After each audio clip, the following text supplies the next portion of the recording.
What is your pre-game ritual or routine? We know that you sometimes listen to podcasts. I always see you with your headphones on. What do you do nowadays? These tournaments are a bit unusual in the sense that there are so many games and there are a lot of breaks between games. So I usually go for a walk and then I listen to either some music or a podcast, as you were saying. And yeah, just try and get some peace and get in the right mindset for the next one. Yeah, no, it's every tournament is different. It depends a lot. Like when you have a large breakfast, for example, in a hotel, the breakfast is very big, the lunch becomes small. If you have bad breakfast, you have little breakfast, big lunch. So I think for every tournament you got a different routine. But usually, whatever you choose to do on the first day, it's something you carry along with you. And I'm yet to start here, so we'll find out.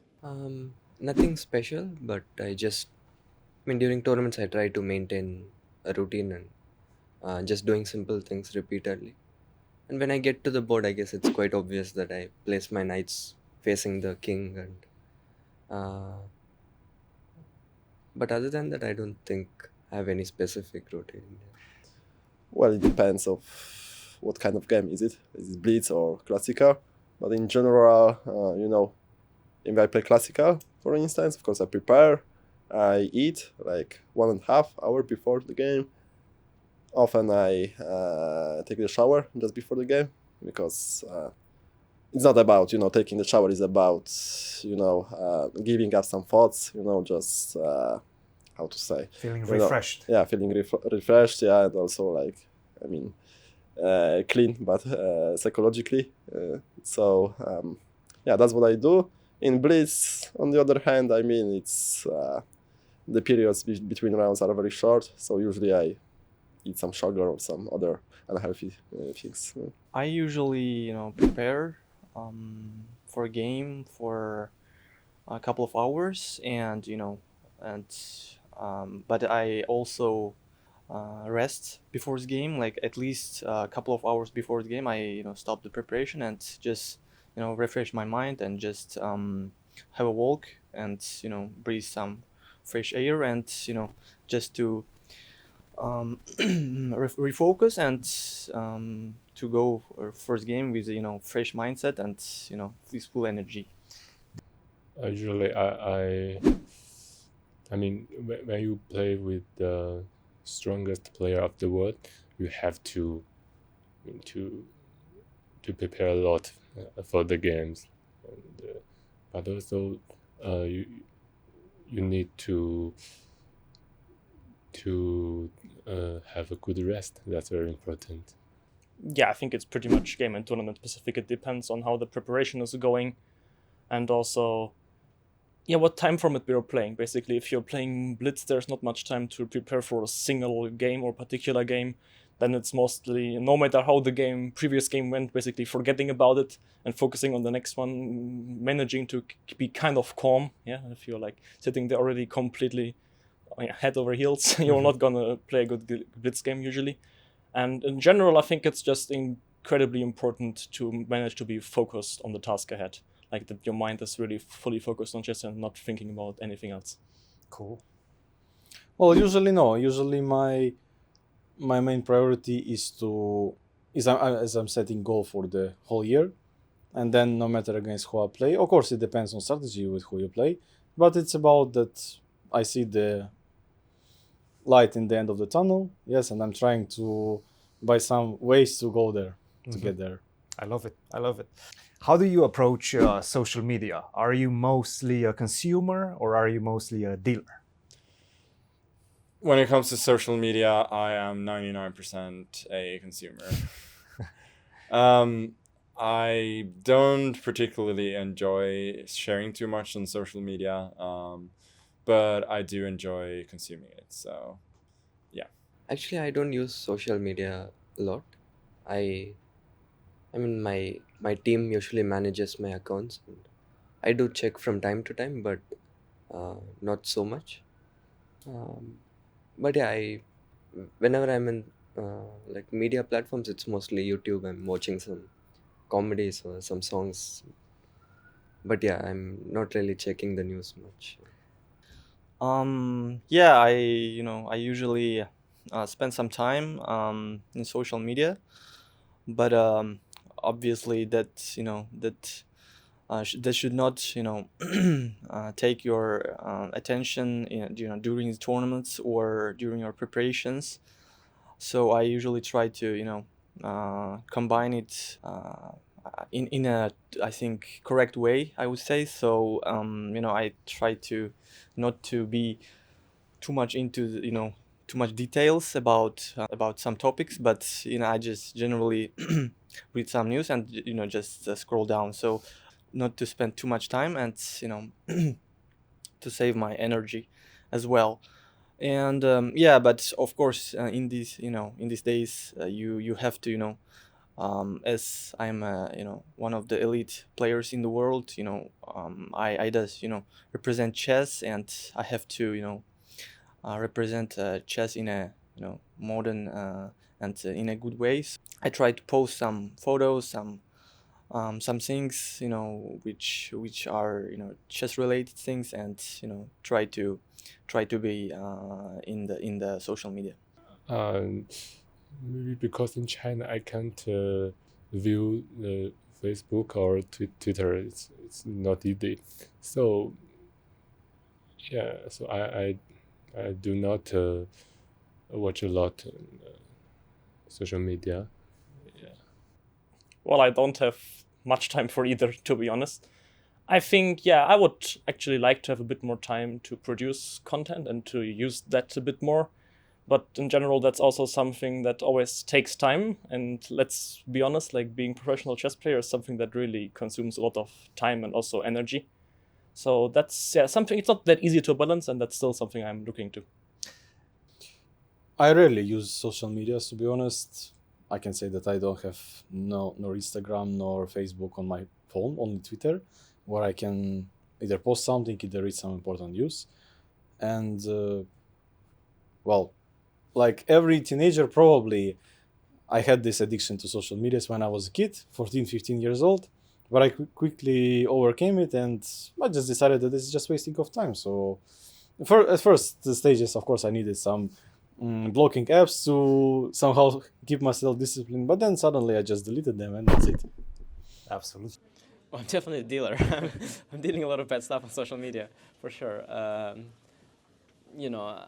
I try not to consume much, but in order to deal, you need to know, what people are consuming. So you have to be aware of what's up. Are you an onliner or an offliner?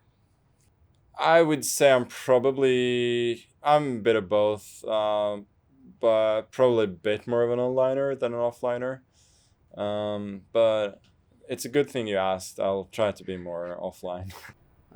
Till now it has been offline chess play. I mean, online I did play a bit in the pandemic, but after that I pretty much stopped. But yeah, for me I just enjoy the tournament. I mean, the physical tournament atmosphere, and yeah, online it's I can manage with it, but it's not close to how much I enjoy playing over the board. Okay, right now I'm playing a lot of online chess, so right now I'm more of an all-rounder. But yeah, in general, I mean, okay, I have always played some games online, but I don't consider myself, to be like as crazy as younger generation, let's say, like, I don't know, Firuja, for instance. Not to mention Hikaru, of course, because he's like outstanding in that sense. I mean, I can play, for example, Bullet 1-0 reasonably well, but 30 plus 0 is 30 seconds. It's too difficult for me to play, like... I mean, I will get flagged eventually, so I'm not that much of an onliner, I guess, in that sense. But I have played, like, I don't know, 20,000 games. Or Definitely so. enjoying it, yes? Yeah, I do. I would say if you had asked me this question last year, I would say onliner, because I played a lot of online games last year. So, but this year, yeah, I'm an offliner. Awesome. Honestly, I like to play OTB games, and but also I mean, online games is also interesting for me. But I mean, I can't very focused on the game when I play online games. Yeah. So I would prefer OTB games. OTP, perfect. No, I'm both. I enjoy both, and I will also, here, during this tournament, I will be playing Grandmaster, but also Champions Chess too on chess.com, as I think many of the other players as well. And I think that pretty much sums it up. Yeah, I think it's, at least for me, there's not really the discussion what is better or what I enjoy most. I'm just thinking that both has absolute great parts, and I want to enjoy both, and I'm also doing so as good as I can. Awesome. I never enjoyed playing online, despite I won a couple of good tournaments there. For example, I became world champion under Monk Universities in 2021. So, but I never been enjoying online, probably because I started to play online very late. I mean, at 16, 17, never been enjoyed. And I don't feel this psychological pressure and this intensity during the game when I play online, because I'm looking just at the chessboard. I cannot see what opponents You don't see feel. the player. Yeah, I yes. don't see the player. I don't understand. Is he nervous? Is he happy? Is he already, shit himself that during the game? Yeah, because of that. I don't know, some reasons, because he got scared of some preparation or something. And the main reason, of course, is that I'm almost 100% sure that nobody will cheat against me. Yeah. No, I'm definitely on offliner. But I'm a little bit naughty in my online presence, and then I think a few more naughty tweets, and I will become an onliner. But I definitely still see myself as an offliner. Where do you see the evolution of chess go? As a player, as a spectacle of chess, where do you see chess going in the next 5-10 years? It's really exciting, but in a way, we always want to think that we are, growing as a sport, but I have a suspicion that we are moving in circles. And if you look back at things that's been happening during the Kasparov time, for example, I have a feeling there are certain circular movements, and certainly the new players are up and coming, and they bring different kind of fans into the game. You see now lots of stars from India, for example. Gukesh is now the new challenger. It's very exciting. A lot of upcoming players from different countries, like Iran, for example, as well. And and it's also Uzbekistan, Kazakhstan. It's all very, very different. A lot of attempts to bring chess onto the screens. Maybe not as much TV, but more online, like YouTube and maybe Netflix and so on. But to an extent, this all has been happening before as well, just in a different way. Well, I haven't really given much thought about it, to be honest. I'm trying, to live, right now, not to think too much ahead, because in general, I'm thinking too much and about the future and my future, and it's usually backfires. So I tend not to. I try not to. It's very difficult. I guess more very serious online events will pop up, and I guess it will be more about online chess. Now, final question. Who do you want to play you in the upcoming movie? I don't know.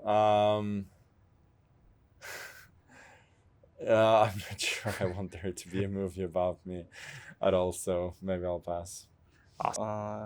Can truly represent me in a movie, but fully show me how my chess career has been. But I think if they would offer me some good conditions, I would play myself. I love it. Awesome. Thank you. Appreciate it. Thank you. Absolutely no idea. Never thought about it also, yeah. And what about Magnus and Hans? Who do you think are going to be the actors? Or if you were the producer, who would you cast? I think the most important part is to understand that, of course, both of them are extremely specific personalities, and also in their behavior extremely specific. That's also, I think it's most of the time, if you find in some field, you find something that's extraordinarily good, such as Magnus, it's extremely rare that these people are close to the average person. It just doesn't simply work. Otherwise, he wouldn't be as good as he is right now. So, and that's something, I would just wish for it to be a bit closer to the like top level chess and real chess that we experience. Well, I would like it to be Tom Hardy. Tom Hardy. Awesome. Thank you.